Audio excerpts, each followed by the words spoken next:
యువత చేతిలో భారత్ భవిష్యత్తు పదిలంగా ఉంటుందనే నమ్మకం ఉందన్నారు ప్రధాని మోదీ.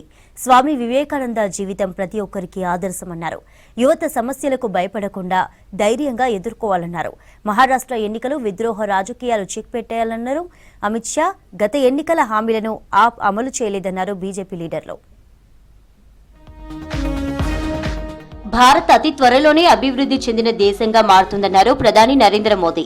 యువశక్తిని చూస్తుంటే భారత్ భవిష్యత్తు గొప్పగా ఉంటుందనే నమ్మకం బలపడిందన్నారు. స్వామి వివేకానంద జయంతి సందర్భంగా ఢిల్లీలో నిర్వహించిన వికసిత్ భారత్ యూత్ డైలాగ్ ప్రోగ్రాంలో పాల్గొన్నారు. స్వామి వివేకానందను యువత ఆదర్శంగా తీసుకోవాలన్నారు. సమస్యలకు భయపడకుండా ధైర్యంగా ఎదుర్కోవాలన్నారు మోదీ. इस जागृत शक्ति को देखकर, आपके सक्रिय प्रयासों को देखकर वो भारत में एक नया विश्वास भर देते, नई ऊर्जा भर देते और नए सपनों के बीज बो देते।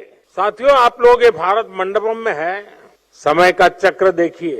इसी भारत मंडपम में दुनिया के दिग्गज इकट्ठे हुए थे और वे दुनिया का भविष्य क्या हो उस पर चर्चा कर रहे थे. మహారాష్ట్ర అసెంబ్లీ ఎన్నికలు విద్రోహ రాజకీయాలకు చెక్ పెట్టాయన్నారు కేంద్ర మంత్రి అమిత్ షా. మహారాష్ట్రలోని షిర్డీలో జరిగిన బీజేపీ రాష్ట్ర సదస్సులో పాల్గొన్నారు. శరద్ పవార్, ఉద్దవ్ ఠాక్రేల స్థానం ఎక్కడో ప్రజలే నిర్ణయించారన్నారు.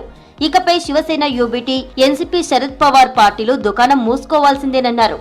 ఏక్నాథ్ షిండేనే బాలాసాహెబ్ ఠాక్రే నిజమైన వారసుడన్నారు. అజిత్ పవార్ వర్గమే అసలైన ఎన్సీపీ అని మరాఠా ప్రజలు తేల్చారన్నారు అమిత్ షా. शरद पवार जी ने जो दगा फटका की राजनीति शुरू की थी, उसको 20 फुट जमीन में दफनाने का काम आप लोगों ने किया.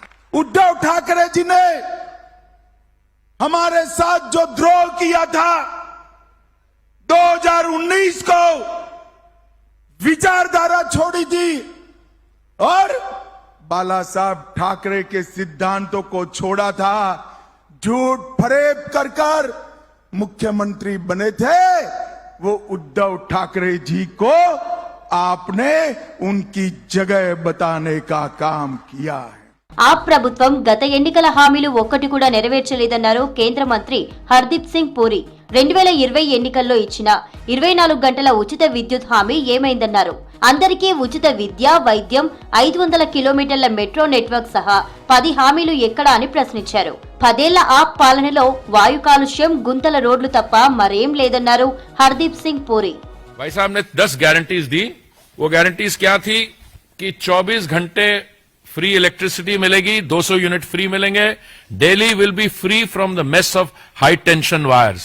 दूसरी गारंटी दी थी कि 24 घंटे प्योर पाइप ड्रिंकिंग वाटर होगा, 20,000 लीटर पर हाउस होल्ड फ्री दिया जाएगा. पक्का घर to people living in slums under the जहां जुगी वहीं मकान स्कीम. ये अनऑथराइज कॉलोनीज की रेगुलराइजेशन का मुद्दा जहां तक मुझे याद है 2006 से चल रहा है और इस पे काम स्टेट गवर्नमेंट को करना था.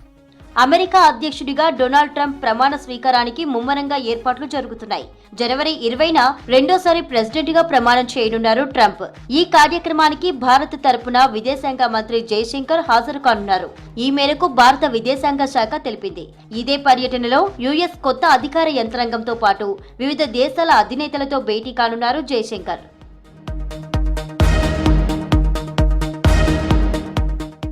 ఢిల్లీలోని మురికివాడల ప్రజలను ఆప్ చీఫ్ కేజ్రీవాల్ రెచ్చగొడుతున్నారన్నారు బీజేపీ నేతలు. మురికివాడలను పడగొడతామని ప్రజలను భయపెట్టడాన్ని ఖండించారు. కాషాయ పార్టీని గెలిపిస్తే పేదలకు పక్కా ఇండ్లు నిర్మిస్తామంటున్నారు కాషాయ నేతలు.